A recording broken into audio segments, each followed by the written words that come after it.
Thanks for joining us on Over My Dead Body, the podcast hosted by Nicola Reeder and Carl Tate that aims to bust those myths about all things funerals and answer the questions you never dared ask. So stick in your earbuds, listen, and then send us your questions for the things we still haven't answered for you. Happy listening.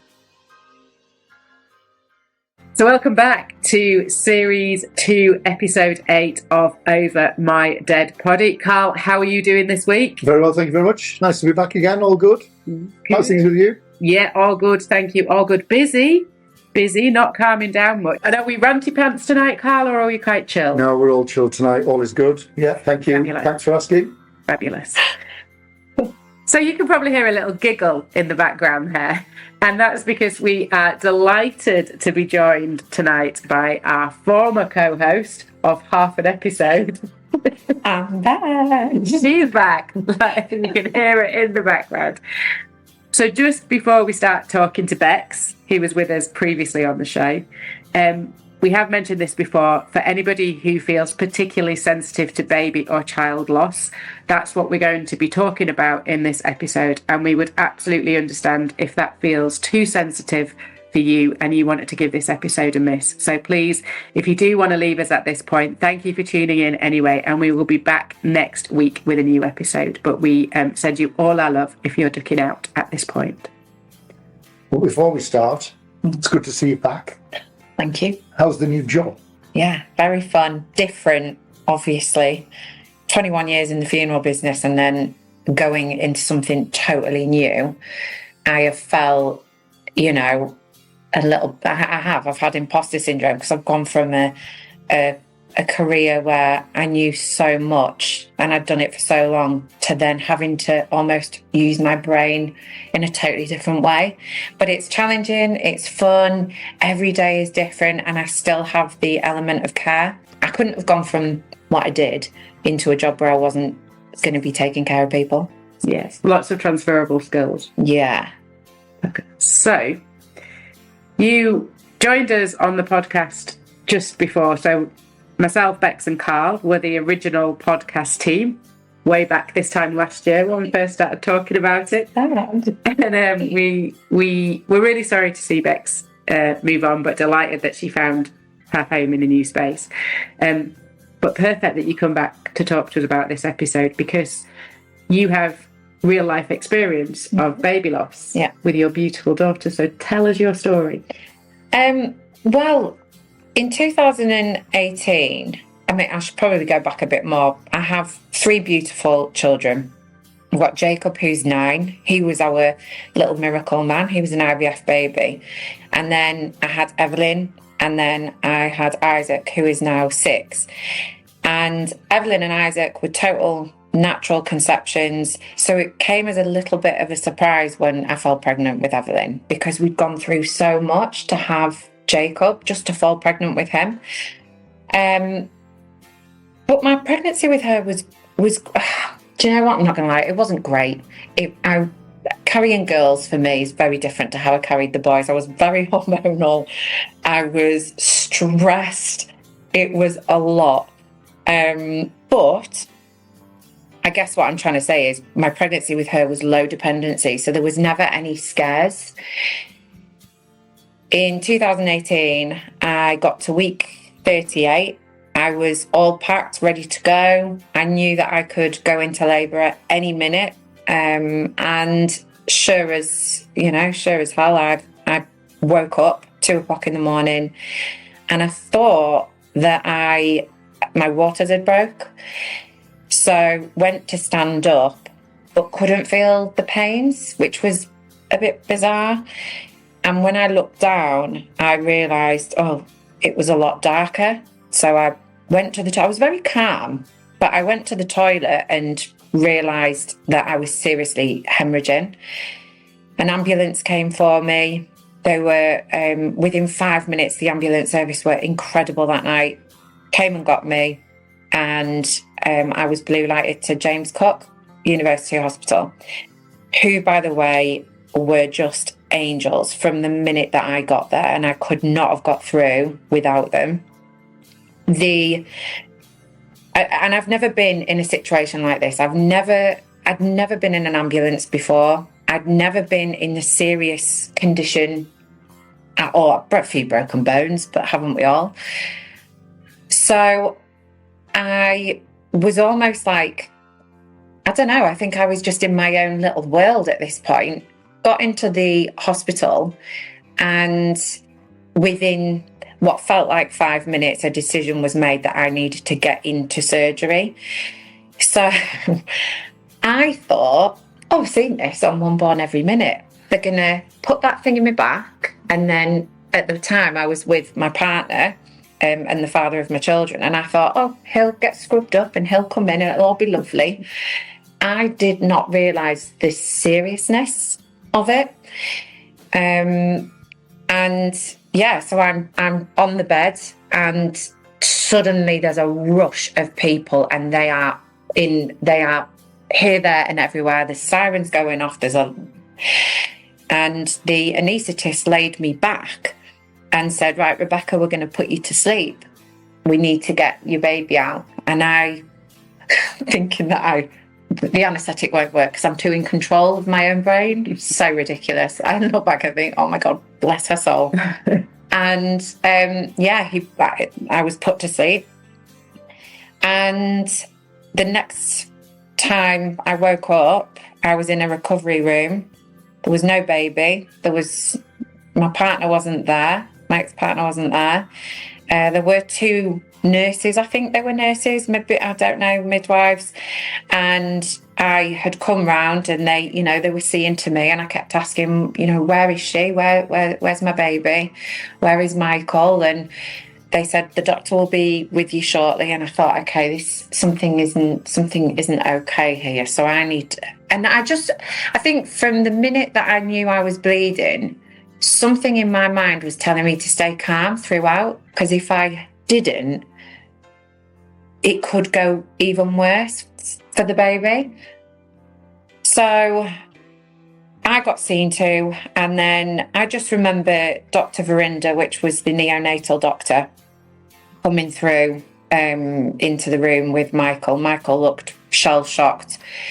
She handed me a photo of Evelyn and told me that she was in ICU and that I had a really poorly baby, and explained that I'd lost so much blood, but that blood, a lot of it was hers. So she had been without oxygen for pretty much that from the minute I woke up to when we got to hospital. So she was put on life support because her poor little brain, the only activity that they could see was when she was having seizures. And once they controlled the seizures with medication, there was no brain activity. And from then on in, it was just a case of every time the doctor came in to see me, it was, this organ is now failing, this organ's now failing. Her poor little body, she was still alive at this point, but she'd been resuscitated twice and had 3 blood transfusions. And I got asked, if she needs resuscitating again, do you want us to resuscitate her? And I said, well, no. If she needs resuscitating in her tiny hours of life for the 3rd time, that's her. Surely that's her telling us, I'm not supposed to be here. Just please let me go. And I just kept thinking constantly about what she needed, not necessarily what I would then experience if she wasn't here. And yeah, I mean, fortunately, she didn't need resuscitating again, so that there was no issues there. And as the hours passed, Dr. Verinda and a couple of specialists had come in and explained, it's really a case of time. So her organs, her body's really trying, but she's so tiny and her brain isn't doing its job. So it was left to us to make the decision whether we continued with her on life support to see if there was any progression, or did we want to turn her life support off and see how long it was going to take for her to pass away. I guess at that point, and maybe this is where my experience as a funeral director has come in, because I've heard stories and I've listened to families go through, not with necessarily with babies in this situation, but with their own loved ones where they've had to make a decision. And I just thought, well, it would be really unfair to put her through any more trauma, and I'd rather take that on in whatever form. So if it means letting her go, then let's let her go, but in a controlled way where we can hug her and hold her and she's not having to be resuscitated and go through all of that trauma. And I remember the doctor just giving me that look of relief, because I think they can't tell you what decision is right, but they obviously at this point probably felt that was the right decision for her. So yeah, we made the decision that we would turn our life support off at a certain time. We needed family members to come and say their hellos and goodbyes. And then they brought her in a special unit where she was still hooked up to the life support. Michael had a cuddle with her. I had a cuddle with her. And then they took her off, took all the tubes out. She only had 2 little cannulas in, and that was the morphine to keep so that she wasn't in any pain. So at that point, I held her in my arms, apart from when we bathed her, because my mum came to the hospital, and I've probably missed out here. Actually, I was not very well throughout, but so I couldn't really do much. They did try to take me to her to meet her when she was in the ICU, but I was still in a bed because I was in a shit state as well. And I remember saying to the nurses, I couldn't touch her, I was in agony. And I had like my doctors with me trying to make sure I was all right. And in the end, I think not that I was stroppy, but I knew I was just getting in the way. Actually, she doesn't need me right now. She needs these nurses. So just get me in this big old bed out of here. I know that I'm going to have to make decisions. I know I'm going to have to think about things, but I can't do it. I'm just getting frustrated because I can see my baby and I can't pick her up. So, yeah, it was quite nice then to go into another room where she was brought to us. And my mum came, bathed her, we put her in her clothes, and I held her in a blanket. And then 22 hours after she was born, I was just singing over and over again to her. And I could tell that she was on her way out because, her colour was changing, her breathing changed, and I could see her little, almost like her heart, really fighting at this point. And I just told her, if you need to go, go. And thanked her for giving me a little bit of time, because there'll be lots of parents that don't get that time. I think about the stillborn babies and the parents that I've looked after who would have loved even just an hour to feel the beating heart of their child or their little baby breaths on their cheeks. And I got that. So I was grateful. And I said thank you to her. I sang her a couple more songs. And as I was singing You Are My Sunshine to her, she just eventually took her last breaths. And it was perfect. And it sounds so weird to other people. You guys will probably get it because you're around grief all the time. And we hear so many horrific endings to people's lives. But my daughter died in her mother's arms, surrounded by love. Don't you start crying because you will set me off. and I couldn't, and I know I gave her that safety and that security, and it was my voice that she heard as she left this world. So I hold on to that. And, and I'm just grateful that I got that time with her. Bex, I think obviously just listening to that is really difficult, because it would affect everybody as it does. But I think you make a really, really good point, is that to say that you had that time, and there are some people who are going to be listening to this who didn't get that time, and they'd give anything just to have a minute, just to have a minute with their baby. So I think that's a really important point for people to listen to, is to say, everybody's different and everybody feels differently, but it's such a hard thing that you've gone through. It's beyond words.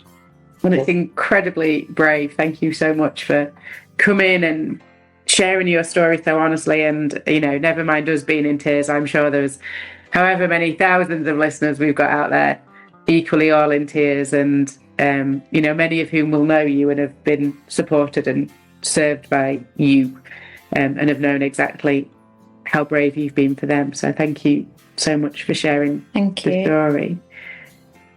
I guess what we've got to be really cautious of on this podcast is that we're not a bereavement podcast, we're not a grief counselling podcast. So if you feel like you need some support after hearing Bex's story, get in touch and we can signpost you. But we are a podcast about funerals, and you were working in the funeral industry at the time. Yeah. So I'm guessing maybe in your mind as all this is happening, were you even thinking thoughts of funeral? How soon after losing Evelyn did you start? Because it would be so much more natural to you. Yeah. It's funny, I can't quite pinpoint the exact moment, but there was a time where, and I've lost concept of time. After she died, I have no idea how long things took. I just was in a little bubble. And she was in my arms, and I made the phone call to one of my best friends, Tony, who was also a funeral director. And I very, sort of, and maybe there's something wrong with me, I don't know. But I went into funeral director mode. Work mode. Yeah. Work mode. Yeah. And I just said to her, okay, listen, something really terrible has happened, but I need you as my funeral director. And I really would like for you to come with a white, gave her the size, the 2-foot white coffin with the silver effect handles, silver nameplate. This is what I'd like written on the nameplate. And when you come to the hospital, she'll be in the rainbow room, and I'd like you to collect her from there and carry her out in a door that's, suitable, so that other parents obviously weren't going to see, and do it discreetly and take her with you. And if you need a driver so that you can hold her, that's what I'd like. And so straight away I was thinking, how do we get her out of here? Did I want her going down to the mortuary, or was she better staying in the rainbow room? I knew all of these things from me looking after other parents. Mm. So I wasn't overwhelmed with all the decision making, because I knew what all my options were, and it's almost instinctively I knew, okay, I know what coffin I want. I know that I need to think about what type of service. I know I need to think burial or cremation. That was like the biggest question, because I'd never imagined. You don't think it's ever going to happen to you. And I had buried and cremated so many children and babies. I don't think I ever gave myself a chance to think, what would I do in this situation? Because it was never about me. Why would I think that? I was there to help others. So, and I also had to take into consideration what my ex-partner felt and wanted to. So I think my experience in the funeral business helped with the decision making. I can't pinpoint when I started thinking about it, but I know the minute I picked up the phone to Tony that I I knew what was coming next. I knew I'd have to meet with the vicar or a celebrant. I knew I'd have to think about the cremation or burial, which I think helped me in my grief. But I think obviously with you knowing what was going on and what was coming, I think the important point to make is that obviously Tony, who was a funeral director, obviously a very good pal he was, you've known her for years, but she was also an incredible funeral director, so she knows everything inside out. So if you hadn't have known any of that, she would have been the person you could have turned to who would have guided you through all of that. Yeah. I think that's, with funeral directors, unfortunately, we deal with all deaths, and the children and the babies are very difficult. But again, it's the funeral directors who should just guide you through. I know you knew it, but Tony would have, if there's anything that you missed, potentially you might have missed something. Yeah. But Tony's there just to pick it up and run with it and say, actually, Bex, you might want to consider this. And I think that as well is an important point, that she was your funeral director, but she was a very good pal, wasn't she? Yeah. I had that added support of she was my friend. I guess there's a lot of me afterwards that I almost felt guilty afterwards, because she'd been through my pregnancy with me. She was excited for the baby, and I hadn't even considered her grief in this until way after, when one night we sat together and she got upset, and I was like, I'm so sorry. I hadn't even, in all of this, I just thought of you. I knew I was in good hands with you, and I hadn't considered how you would feel. And she did that very professional thing of, well, it wasn't about me. And she dealt with it as a professional. But again, it was after, when, and I didn't think about every day she would see Evelyn when she did her daily checks, and and if Evelyn had sort of declined in any way, she was going to see that. I didn't. So it was only afterwards I thought, gosh, that's a lot to ask from a friend. But it only made our friendship that little bit stronger and extra special. And if she had to do it again, undoubtedly. Should have been absolutely fuming if you didn't ask. Yeah, absolutely. If it'd gone the other way, she'd have kicked the shit out of you. So just talking about being professional, I'm going to come down to the practicalities for a moment. Yeah.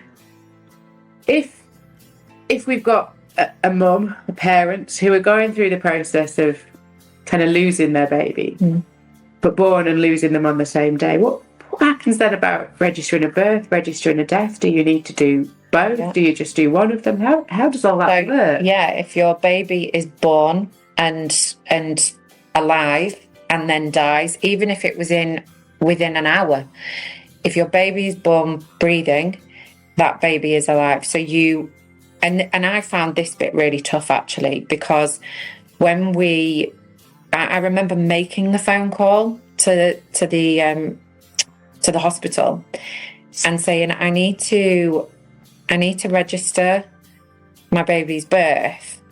And I said, but before you say anything else, I also need to register the death at the same time. And I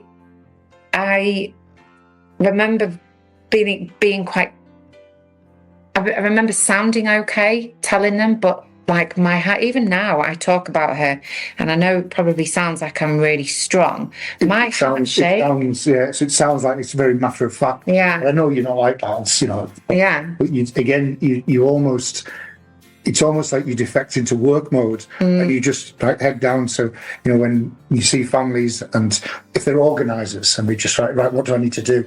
And they write lists and they go into work mode. I think that's, again, does that sound something similar to what you've done? Yeah, maybe a little bit of protective, absolutely, as well. Like if I allow myself to really think about it as a mum, I don't know how I'm going to get through this.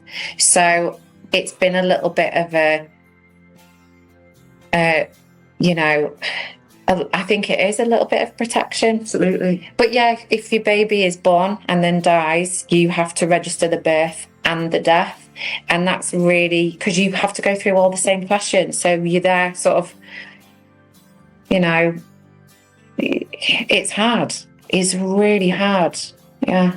And if you were to lose your baby before full term, miscarry, etc., what's the process for any sort of registration around? It depends. So unfortunately, there's a term, and it's a non-viable fetus, which is horrific terminology, because to that family, that was their baby. Absolutely. If it's a non-viable fetus, no, there's no registration. The midwives have a form that they complete. If the baby is viable, there's also another form that needs to be completed, and the same for stillborn. Things may have changed since I've left, but that's the process as it was when I was funeral directing.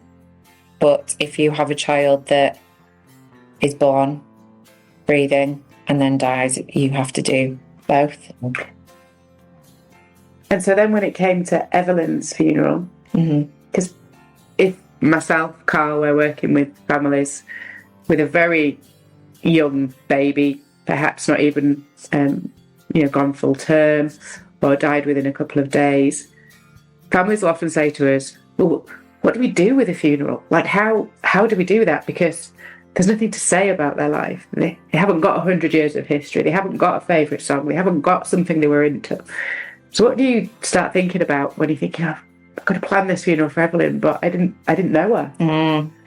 This is where I hope that families have a great funeral director and choose the right celebrant or vicar for that family. So, and you say this in a lot of the episodes. It really does depend on that family and where their head's at and what they want. I can only speak from my experience as a mum. And I suppose I could tell you other experiences as a funeral director when I've sat with families and I've almost gone through the decision process with them. But it is you've got to tread carefully, because you cannot, no matter how you think or you feel, you cannot put that onto them. Yeah. You have to be mindful you don't influence any of the decisions, because when you speak to families, and again, you'll get a feel for it, as you know, you get a bit of a feel. So you do tread very carefully.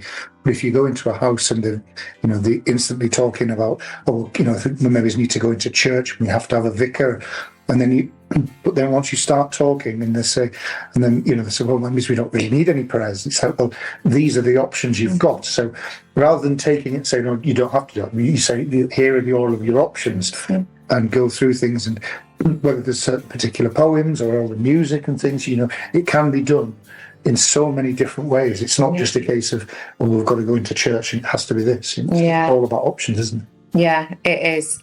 Giving the families all the options without overwhelming them. Yeah. Because sometimes giving them too much can actually have a total opposite effect, to the point where it's too much. Yeah. So a great funeral director will be able to listen and then guide. And there will be families. You did a funeral for beautiful baby Tommy. I did. And I'm sure his mummy and daddy will not mind me mentioning him on here at all. He's a twin. Yeah, he's a twin. I actually still follow them, so I see the journey. And I remember sitting with the parents and the grandparents, and they really did not know. And I said, I think I know someone who can help make this right for you. They said that they didn't want a religious service, so I knew they'd already given me that. So I knew that we didn't need to go down that road. And we worked together with that family. And that service that we gave Tommy, I will never forget. It was just beautiful. He had a little wicker basket, didn't he? And I'd not done a wicker. I remember thinking, I've not done a wicker basket for a baby or a child before. So, you know, there were so many elements of that. And balloons, yeah. And it was just, and it was beautiful, and it's okay to say that. And one thing we probably did at that service, and what I will try and put in to baby services, is to do a naming, to actually give them their official name, to look at why was that name chosen for them? Yeah. What did it mean? What were the hopes of the family? And so that when we're saying goodbye, we're saying goodbye to somebody who's been named. It's not a christening, but we can definitely say we give you this name. It was just gorgeous. And I think also as well, so it's a very sad time, but you also, there's a life there. And in my opinion, so whether it counts for people, but in my opinion, every life is worth celebrating. And, you know, there are very sad times, but if you had hopes and dreams and all that sort of thing as well. And as a funeral director, you have to, when you go into an arrangement as such, you have to completely forget about everything you've done. You're there to just do the job. Yes, you've got to be compassionate, but you forget about your own family. You forget about people who you know who's gone through it, and you then almost detach yourself from all of that. But you still have that life to celebrate. Yeah. And it's worth celebrating. And there are so many different options, as you just alluded to there. So, you know, the balloons, lighting candles, you know, flowers, you name it, you just, you know, go nuts. Yeah. I didn't think that I didn't know after losing Evelyn whether I would go back to work and be able to do my job. But I went back to work 4 months after she died, probably a bit too early. However, I found myself being able to understand grief better.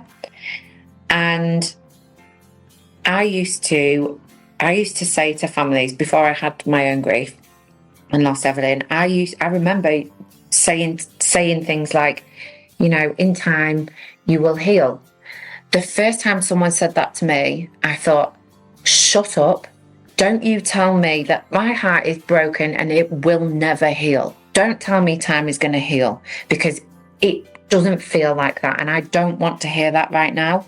I am in the thick of my grief, and I don't want to think too far in the future, because I want to just be in this moment now. So when I went back to work, I've never used that term ever again. Ever. So I think it's a good point that you make, is that when you were talking about the phrases and what the terminology was saying to families, one thing I genuinely do say to families is that you'll never get over the loss of the loved one, but you just learn to cope with it that little bit easier. And it's as simple as that. And, you know, you think back to your own grief, you know, as you say, you think, crikey, yeah, I'll never get over it, but you just learn to cope with it that little, and your coping mechanisms kick in. So it's the first of everything, first birthdays, first anniversaries. And then also when you keep going through the years, certainly with the littler ones, it's first like 10th birthdays, or you know, they would have been 15 or 18, 16, all these big birthdays as such. So you just say, obviously, you'll never get over it, but you will learn to cope that little bit easier. And I think that's the way I would say it to families. Yeah, perfect. Absolutely perfect. Because being on the other side of the table from where I'm usually sitting, or was usually sitting, that is, there were so many things that were said that people around me were saying to each other. With the best of intentions. Yeah. And I thought, I can't get angry at them, because it's all coming from a good place. And we're almost programmed when someone loses somebody to say these things, because we've heard it on telly and we've seen it and heard it said 1,000 times. And I started to be able to, and I very rarely would I bring Evelyn up or tell people my own loss, but I could sit with families and say to them, I understand grief more than I ever did when I first started this, because I've had my own loss, and I won't go into it. But then I would say, what you need to know is that you're going to hear a lot of things said to you, and it's really important you don't lose your head, because all these people around you, when they're saying these things to you, that time's a healer, and you'll get over it. You'll be fine in a few years. You'll have another one and it'll be okay. When you have another one, have another one. When you hear all of these things, there is going to be this feeling in your heart, and you can't explain it. And you want to tell them to shut the F up, but don't, because they don't understand the grief that you are experiencing, but they think that is what you need to hear. I think, and that's a really important point as well, is that the people who are around you won't have gone through that. I mean, the one thing you would never say is, oh, I know how you're feeling, because obviously no one would ever know how anybody's feeling. But your family members, your close family and your friends, you potentially might just say, oh, I know you're feeling it, but they don't mean it as in, anything bad. But sometimes it's all with the best intentions. You just, it's really, So Bex, I want to ask you a question. You talked about your other family. So when Evelyn was born, your eldest would be... He just turned 2 in the March, and Evelyn was born in April. So he had just turned 2. So just turned 2. And he knows that Mummy's got a baby in her tummy. He's excited, knew he was having a little sister. How on earth did you explain to him? Yeah, we went through all sorts of emotions with Jacob. He was okay, but I did not know what to do, and I didn't know until I was confronted with my child. I didn't know what I was going to say, and I was trying to think of every single way I could tell him, and just overthink it, and totally overthought it. But I was definitely overthinking. I was trying to think of every single way that I could tell this 2-year-old that we didn't have a baby to bring home to him, when all he had been talking about was his baby sister. And he knew, he'd seen all the things that we'd bought for her. He was there when we were buying her clothes. I just had no idea what I was going to do. And kids are brilliant, by the way. I laughed, not hard, obviously, but it did make me giggle when we got home, and you could see a little bit of confusion in his face. And he asked, "Where's the baby? Is the baby here? Is the baby in your tummy, Mummy?" And I said, No, baby's not in my tummy. He said, Where is she? Where is she? And I said, well, she's not coming home, sweetheart. I said, she's gone to heaven. Now, I did not know what I was going to say. I have my own beliefs, and it isn't actually that. They were just words that fell out of my mouth.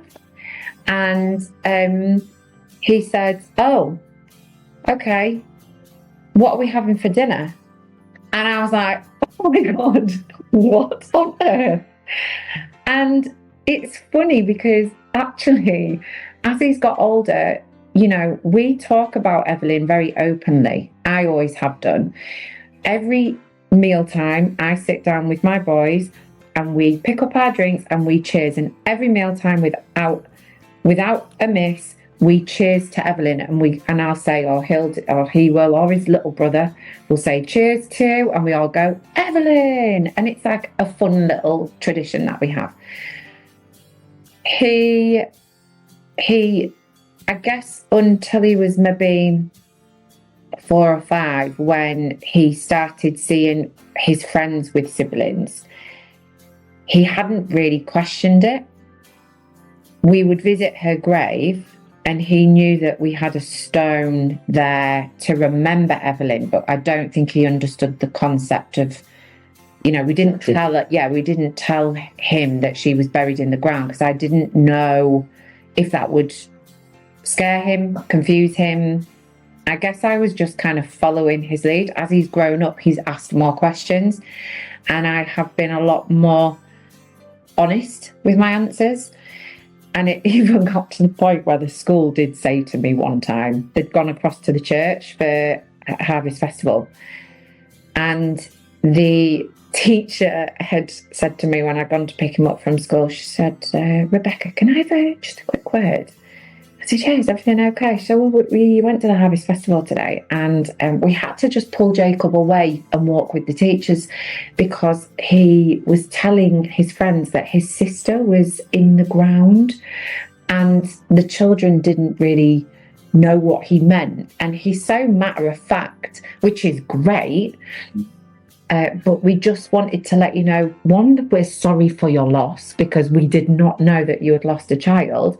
But two, it was really nice to hear him talk about his sister. And he wrote... Just carry on with exactly what you were going to say.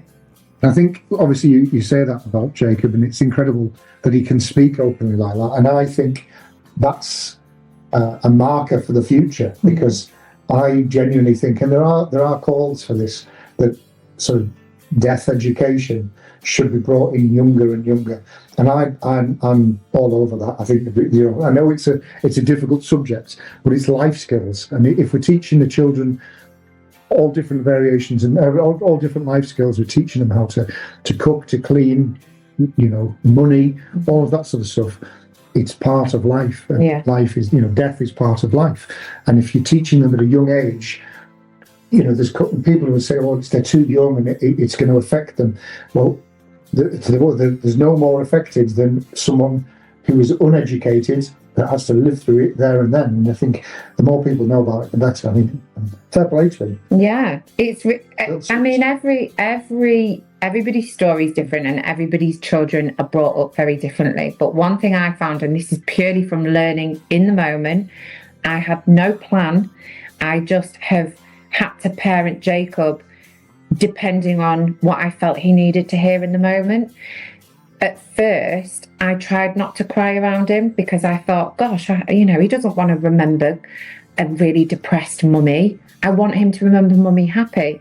And there was one time where I was pushing him on the swing. And this is maybe 8 weeks after she died. And I was pushing her on the swing. I had no idea the tears were rolling down my face. I did not know that I was even crying. And he put his head back and he said, you crying, mummy? He's only 2. Are you crying, mummy? And I said, and again, in that moment, I thought, I can't say I'm not crying. So I said, yeah, I am. And he said, are you okay? And I said, yeah, I'm okay. He said, why are you crying, mummy? And I said, because I miss your sister. And then, he said, okay, or whatever. And then said, can you push me higher? Can you push me higher now? And, I must have stopped pushing him because I was crying without realising. And in that moment, I thought, who am I? If he doesn't see mummy cry over the death of her own child, what am I teaching him? That we don't show our emotion? Surely it's important for him to see it's okay. It's okay. To cry. It's okay not to be okay. And it's okay for us to it's okay for us to be okay, and it's okay for us to sometimes not be all right. And in that moment, I thought, actually, he hasn't seen me cry yet. And I think it's probably important that he does see me cry, just so long as it's not every day. So long as it's not every day. And, those big hearty cries, those ones that were really raw at the very beginning, he did not see, but he saw the gentle tears. And there have been times where he's come home from school as he's a bit older, if they've been talking about families, where he's come home and he's been a little bit quiet, and I've asked him if he's okay, and he will say, I miss my sister. I wish I had my sister here. He didn't even get to meet her, but he felt that loss. And I say, that's okay to miss a sweetheart. Shall we have an extra cuddle tonight? And we do. We have an extra cuddle, and then we move on. We don't sit in our grief. And I'm not saying that it's not, that's not okay to do. But for me and my family, it's important for my children to feel their emotions, but then also learn how to cope, not continue and be in that emotion for too long. there's no right no There's answers to no- it. So Oh. all families will be different, and all parents will deal with things. So some people might be listening to this and really struggling and think, God, I can't do that. I want Yeah. to do it my way. I want to do it this way. And I think that's okay as well, isn't it? Because Absolutely. each individual is that's it. You're all individuals. And Yeah, I think until you're in that in the moment. situation, we don't know how. I did not know I was going to handle the grief with Jacob in this way. I did not know how this was going to play out. But I guess my advice as a parent who has gone through this, forget the funeral directing side for a moment, because your jobs are very different. You can't give that advice. You can give guidance, but for me as a parent only, my advice to any parent is to try and be as honest with your child as you can from the very beginning, because the more that they know, the less they are worried and the less scared they become of death, because we're talking about it. If my kids saw me worried and anxious to answer any of their questions, they're going to then think, why is she, should I be worried?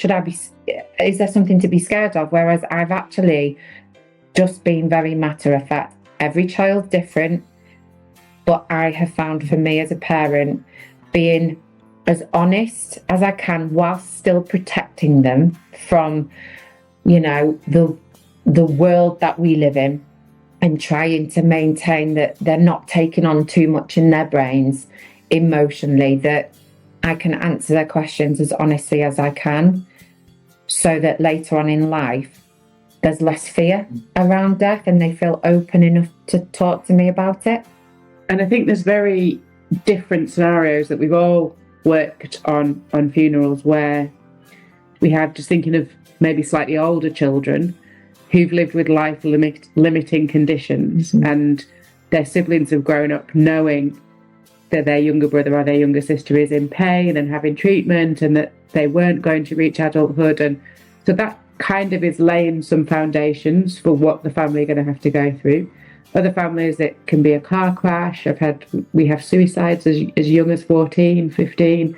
It can be very shocking. So it will just totally depend on the circumstances, how actually for those families who've lived with a long illness, a life-limiting condition, they talk very much about peace. We had your sister here for a time, but now they're at peace. They're not in pain anymore. They're not struggling. They're not suffering. So exactly as you say, it's dependent on the child, the circumstances, the conversations you've had prior to it, but listening to them and being guided by them, without feeling like this is the rule book of how you deal with children.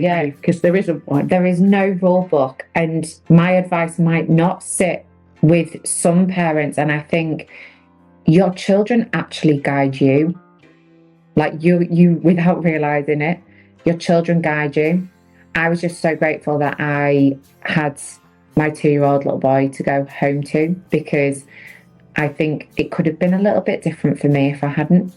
I don't know which road I would have gone down, but for me, I did not want my loss to become the reason or an excuse for life going down a dark path. I wanted to use my grief and really live my life, because my daughter doesn't get that opportunity. So I've channeled my grief in a really positive way, and it's taken me a while to get there. It wasn't easy. As much as I make it sound like I had it all figured out, I absolutely did not. And there have been moments where I have really struggled, and nobody would have known. I've learned the hard way, and I wish that I had, in those moments, reached out to my support network and I had told them what I was feeling and going through. If anybody who is listening is in that place in their life right now, please just reach out to somebody that loves you, because people, your family and your friends will always want to hear you no matter what. They don't want to be experiencing saying goodbye to you. They would rather sit and listen to you talk about your problems, talk about your grief, and whatever it is that you're going through. So, yeah, I sound like I've got it all figured out, and I sound like, oh, she's dealt with it and she's doing good. But there have been really hard times, and it wasn't easy to get to this point, but we're here and I'm happy, and yeah, all is good. But the one thing I think we didn't actually touch on in this whole amazing conversation is, how did you say goodbye to Evelyn? What was that service like for you? The funeral. So we had a graveside service. We didn't go into church. It's a funny story, because we'd had a heat wave that April in 2018. You might remember it. It was a hot, sweaty one. And the day of her funeral, it absolutely pissed it down. And I had asked everybody to wear really summery clothes because I was expecting a heat wave. And everyone did, even though it was torrential downpour. At the time, I didn't know my dear friend Nicola here, but you would have been perfect for it. I had an amazing friend in Stuart Ridley, who was a vicar, who's retired now, but he had done many services for babies that I had been a part of, and he was just incredible. And although my beliefs didn't match his, and he knew that, we sat round the dining room table and I said to him, I want the blessing and I want some nice words from you as a vicar, but I don't want this whole funeral drenched in religion, because the people coming here, that won't help them. So here's the poems. Here's the poems. And if anybody wants to say anything, then they can. We'll have a graveside service, no longer than sort of 10-15 minutes. And then we'll all go on our merry way. And that will be that. And then later on, when the gravedigger's been, we'll come back and we'll put some flowers down and things like that. So I knew from the minute I knew we were having a burial, I knew then I didn't want to go into church. We didn't have music because, although it's only 2018, Bluetooth speaker wasn't really a thing. Or if it was very new. So, it was very simple in terms of the service. But Stuart was the right one. But Stuart was the right man for the job. He knew me. I knew him. I knew the type of service that he'd already done previously for families. And I had no qualms in telling him the do's and don'ts. And he was really flexible. I get that with having worked with Stuart for a number of years. I get where you're coming from, and I could get where he would come from as well, because he's such a gentleman in every respect. And I think he's a good guy. Yeah. And we've done services in that cemetery graveyard since Evelyn's service, and you always walk back up the path, and still being incredibly professional, we'll just walk over, kiss your hand, touch your headstone, and then we, every single time without fail, we've got a service in there. There's never been a time where I haven't done that.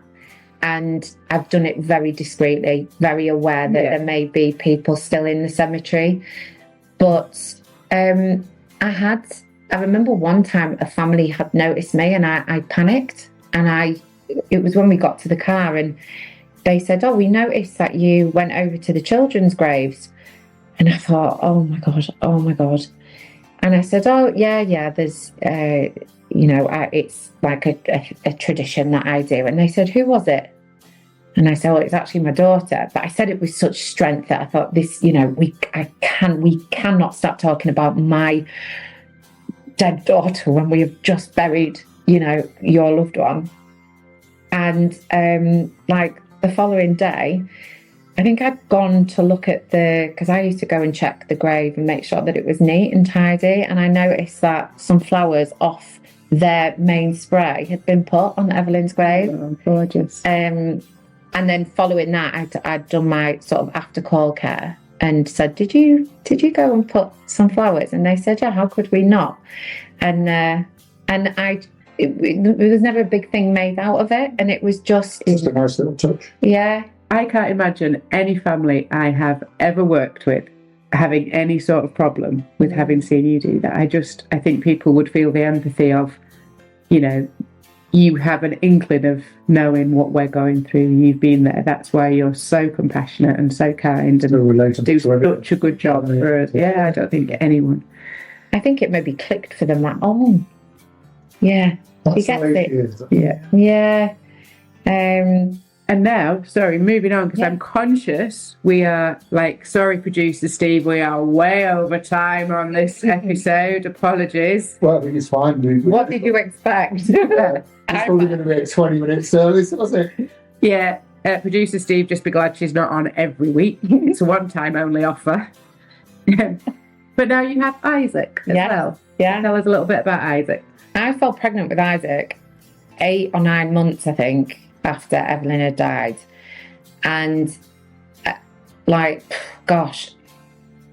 you'd think that I would have been really nervous and anxious during that pregnancy, but I wasn't. I forgot to mention the cause of death for Evelyn was something called velamentous cord insertion, which is very, very rare.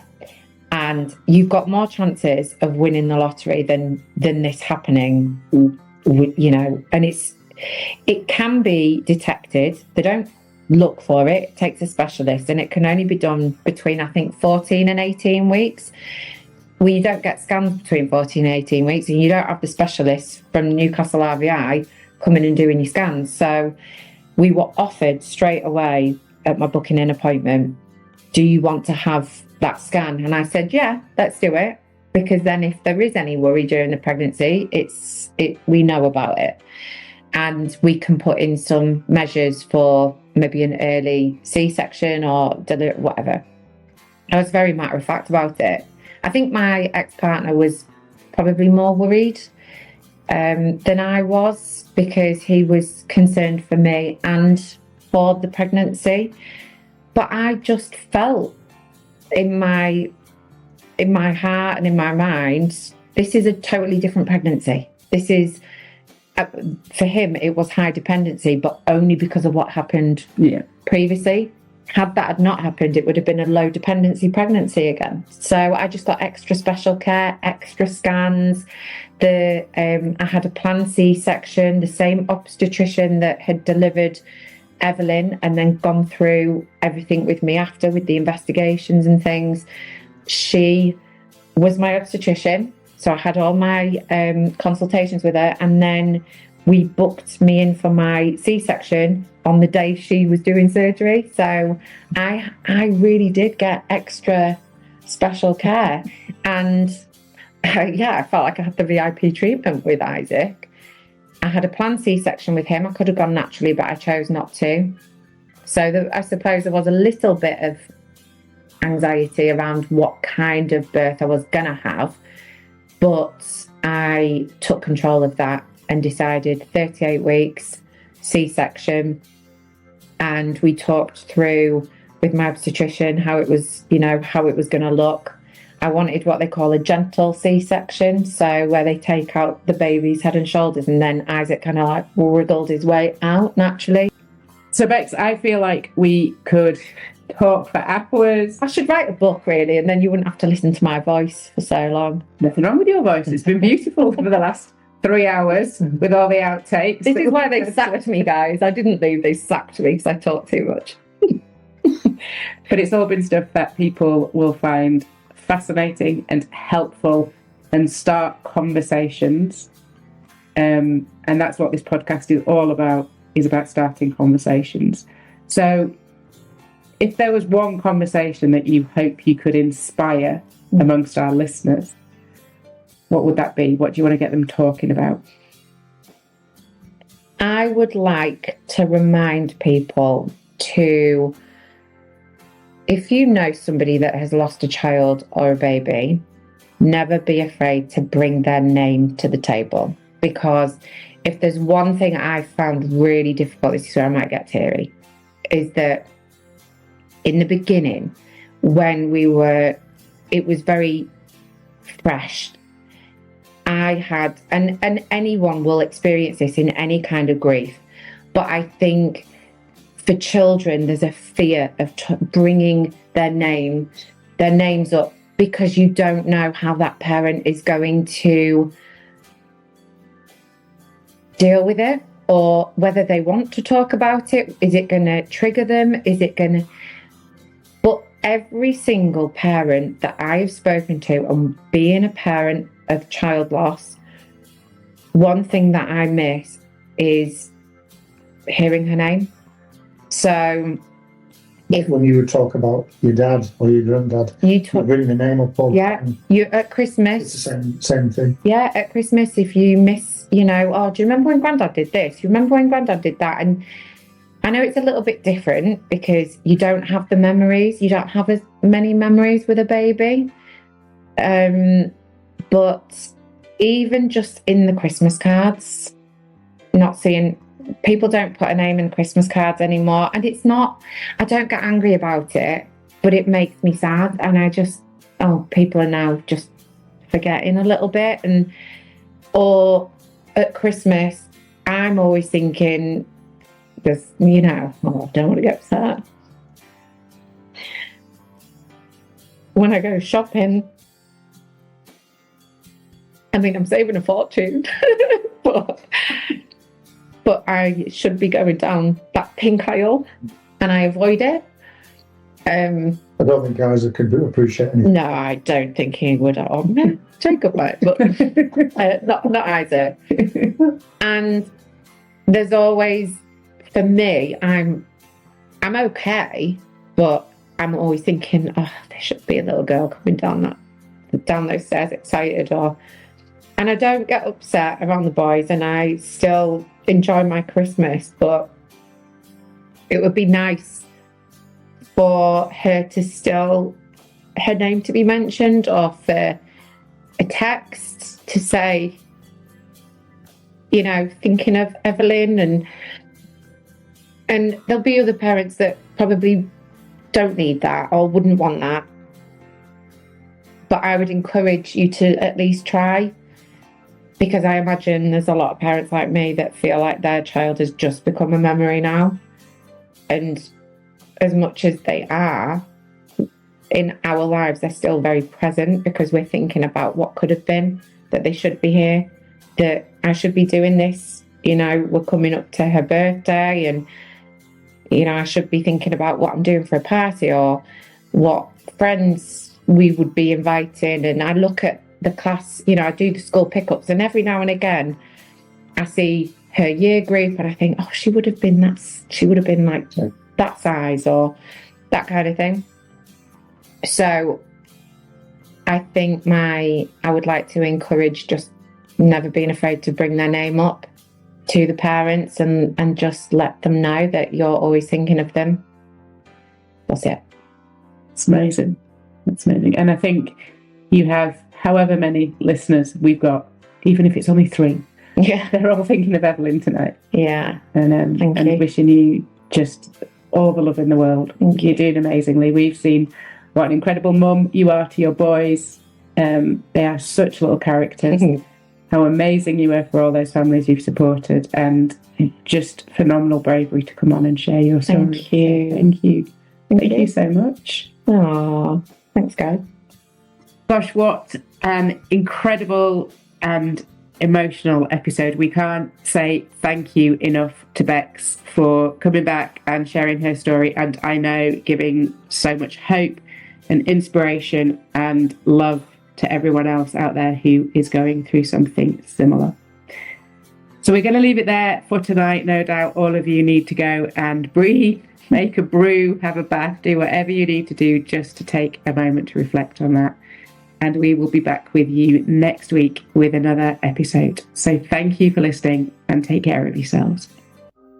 Thank you for listening, and we really hope you enjoyed and were inspired by this week's episode. Remember that you can get in touch with us anytime to ask a question, offer to be a guest, or to request that we bust a particular myth. You can get in touch via any of our social accounts over My Dead Poddy on Facebook, Insta or TikTok. Or you can drop us an email at overmydeadpoddy@gmail.com. Just a reminder that whilst all of us work in the funeral industry, none of us are fully qualified grief counsellors. And therefore, if you've been affected by any of the issues that we've discussed today, we highly recommend that you seek out professional or medical support to help you with those conversations. Should you need any support, please do get in touch and we can hopefully signpost you in the right direction, but we can't offer those services ourselves. Thanks for listening, and we can't wait to bring you the next episode.